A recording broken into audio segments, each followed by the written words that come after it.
আসসালামু আলাইকুম। সাইকিয়াট্রিতে ডিউটি করার সময় একজন রুগী পেলাম যে আসলে খুবই অল্প বয়স্ক এবং যার সমস্যাটা হচ্ছে যে সে যে কোনো কিছুতে আসলে মনোযোগ ধরে রাখতে পারছে না।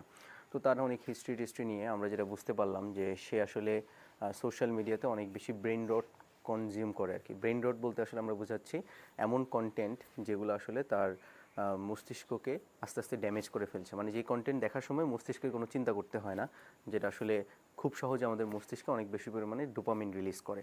তখন দেখা যায় যে আপনার মস্তিষ্কের মধ্যে খুব সহজেই যে ডোপামিন ফ্লাড হচ্ছে, এটার জন্য আপনার যেই অ্যাটেনশন স্প্যান সেটা আসলে অনেক বেশি কমে যায়। তার মানে আসলে আপনি 5, 10, 15 সেকেন্ডের বেশি আসলে মনোযোগ ধরে রাখতে পারবেন না।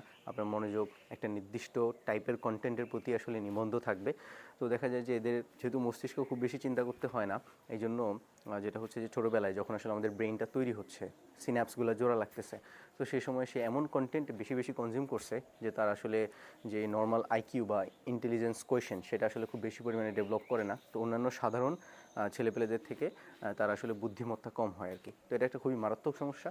এই জন্য যেটা করতে হবে সেটা হলো এই যে সোশ্যাল মিডিয়া থেকে কিছু কিছু সময়ের জন্য গ্যাপ নিতে হবে আর কি।